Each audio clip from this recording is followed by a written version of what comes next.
Assalamualaikum warahmatullahi wabarakatuh. Apa kabar anak-anakku sekalian? Mudah-mudahan semuanya dalam keadaan sehat walafiat ya. Apa kabar pula Bapak dan Ibu semuanya? Mudah-mudahan juga dalam keadaan sehat dan mudah-mudahan tetap semangat untuk mendampingi anak-anaknya ya. Bapak dan Ibu serta anak-anakku sekalian, pada hari ini masih dalam program MPLS, Masa Pengenalan Lingkungan Sekolah. Untuk hari kedua ini, Ibu akan menyampaikan tentang pembinaan mental, terutama pembinaan keagamaan. Kenapa agama harus kita pelajari? Karena agama itu merupakan petunjuk bagi kita sebagai manusia. Terus, apa saja ya fungsi agama bagi kehidupan kita? Di antaranya adalah 1. Agama menuntun kita untuk memiliki akhlak yang baik atau berakhlakul karimah. Dengan agama pula kita dibimbing untuk bisa beribadah dengan baik dan benar menurut yang Allah inginkan. Agama pun membimbing kita untuk bekerja dengan baik, untuk mengetahui bagaimana bekerja dengan baik. Apalagi ya? Nah, bagi kita nih sebagai pelajar, agama menuntun kita untuk bisa belajar dengan baik. Sekarang mari kita mencari tahu bagaimana cara belajar menurut ajaran Islam. 1. Bahwa ketika kita akan belajar, niatkan karena Allah. Anak-anakku sekalian, sebelum kita mempelajari tentang bagaimana seharusnya kita belajar, ada baiknya yuk kita lihat terlebih dahulu sebuah hadis yang diriwayatkan oleh Ibnu Majah tentang kewajiban belajar atau menuntut ilmu. Hadis tersebut berbunyi, "Talabul ilmi fardhatun ala kulli muslimin." Menuntut ilmu itu wajib atas setiap muslim. Jelas sekali bahwa belajar atau menuntut ilmu itu wajib bagi setiap muslim, tidak terkecuali anak-anak, bapak ibu, ibu guru juga, semuanya wajib menuntut ilmu ya. Selanjutnya, ternyata orang yang mencintai ilmu itu atau orang yang senang menuntut ilmu, orang yang senang belajar itu memiliki keutamaan. Apa saja itu keutamaannya? 1. Akan dicintai oleh Allah. 2. Akan dicintai oleh Rasulullah. Jadi Allah dan Rasulullah itu mencintai orang-orang yang menuntut ilmu dengan baik. Kenapa demikian? Karena orang yang menuntut ilmu itu kan mereka taat dengan kewajiban. Apa kewajiban? Yaitu kewajiban menuntut ilmu. Nah, yang ketiga, memudahkan seseorang mendapatkan surga. Tuh, dengan menuntut ilmu, Allah memberikan kemudahan kepada kita untuk mendapatkan surganya. Kenapa? Karena dengan menuntut ilmu, kita akan dibimbing oleh Allah untuk mencari jalan yang memudahkan kita ke surga. Yang keempat, insya Allah orang yang menuntut ilmu itu akan bahagia dunia akhirat. Nah, itu keutamaan-keutamaan dari menuntut ilmu. Nah, sekarang ayo kita mencari tahu bagaimana caranya mencari ilmu menurut ajaran Islam. Nomor 1, bahwa kalau kita belajar, niatkan karena Allah. Jadi saat kita akan belajar menuntut ilmu, maka niatkan bahwa saya belajar untuk supaya dicintai oleh Allah, untuk supaya diridhoi oleh Allah. Jadi bukan karena takut sama mama, bukan karena ingin hadiah, hanya ingin nilai. Nah, kalau masih seperti itu, berarti kita harus memperbaiki niat kita ya.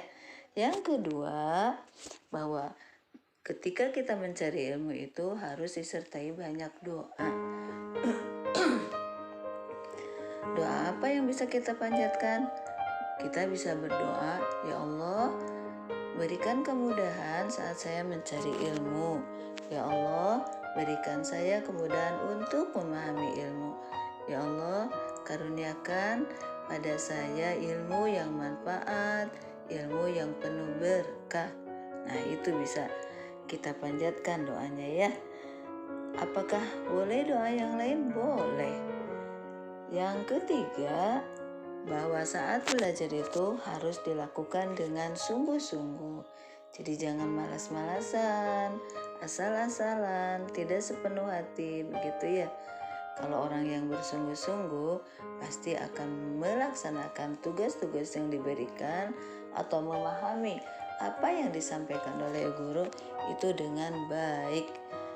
Tidak diberikan, misalnya diberi video oleh ibu guru untuk dipahami atau diberikan tulisan oleh guru untuk dipahami, cuma dilihat saja, tidak dibuka. Ada juga sih yang dibuka tapi tidak dipahami. Kalau seperti itu, maka sulit bagi kita untuk mendapatkan ilmu yang manfaat, yang penuh berkah. Apalagi yang harus kita lakukan saat mencari ilmu? Bersabar. Oh, harus sabar ya. Bersabar karena mencari ilmu itu tidak mudah juga ya. Saat diberikan tugas yang agak banyak atau harus menulis agak banyak atau mengisi soal, lagi capek atau lagi ngantuk misalnya harus mengerjakan tugas dan sebagainya ya. Nah, itu harus kita lakukan dengan sabar.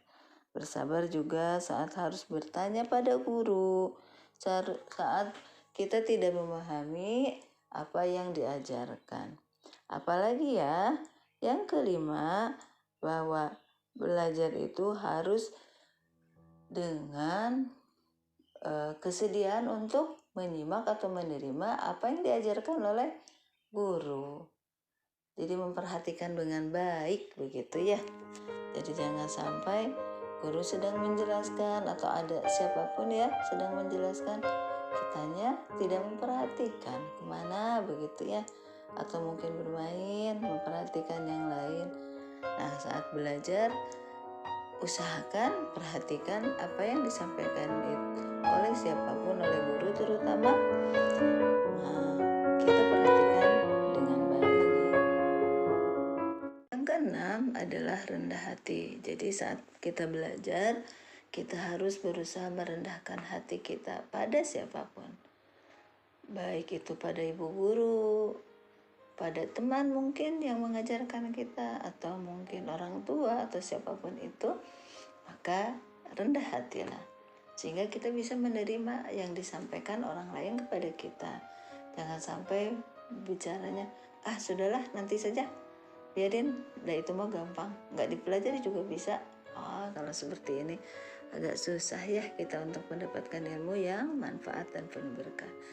Baik anak-anakku sekalian, demikian dulu dari Ibu.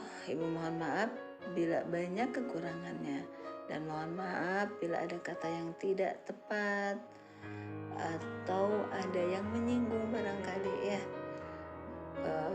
Insya Allah itu tidak disengaja ya. Mohon maaf segala kekurangan Ibu. Oh iya, ada yang terlupa, anak-anakku sekalian kelas 1 yang baru nih. Selamat datang Ibu ucapkan, selamat bergabung dengan kami. Mudah-mudahan kalian semua menjadi anak-anak yang soleh, yang cerdas, yang memiliki ilmu yang penuh manfaat dan berkah. Dan semoga kita semua diberikan kemudahan dan kelancaran ya. Untuk anak-anak Ibu di kelas 2 dan kelas-kelas lainnya, Ibu ucapkan selamat belajar di tahun ajaran baru ya. Mudah-mudahan kita semua bisa memperbaiki kekurangan-kekurangan di tahun yang sudah lalu. Apa saja sih Bu? Misalnya kehadiran yang kadang-kadang seminggu hadirnya cuma 3 kali atau 4 kali. Tidak semua, beberapa orang ya ada yang seperti itu. Ayo kita perbaiki ya. Mulai sekarang jangan sampai kehadirannya seminggu hanya 2 kali atau 3 kali. Yang lainnya digunakan untuk bermain ya. Atau mungkin kalau ada masalah kuota dan lainnya, kan ada luring ya yang sudah ditugaskan untuk setiap kelasnya itu oleh satu orang, tidak boleh bergerombol untuk mengambil tugas ke sekolah, karena di masa pandemi kan itu yang harus kita hindari ya. Yang kedua, apalagi nih, tugas-tugasnya jangan sampai selalu ditunda ya. Ada beberapa anak yang selalu menunda tugas. Kadang-kadang tugasnya harusnya diselesaikan jam 9, ini baru diselesaikan sore ataupun bahkan ada yang malam begitu ya. Nah sekarang kita perbaiki juga. Apalagi ya, ada juga yang tugasnya itu tidak dikerjakan, bahkan ada yang dikerjakannya oleh orang tua. Jangan sampai terjadi lagi ya, karena kalau seperti itu, selain ilmunya tidak dapat, kita pun menjadi tidak memiliki kepuasan karena yang mengerjakannya orang lain. Apalagi ya, masalah kehadiran setiap harinya. Misalnya kan kalau kita harus hadir itu dari jam 7 sampai setengah 8 untuk mengirimkan voice note kehadiran. Jangan sampai itu pun ditunda juga begitu ya. Karena ada beberapa anak juga yang ditunda jam 9 baru hadir, jam 10 baru hadir. Kecuali kalau ada alasan yang benar-benar bisa kami pahami begitu ya.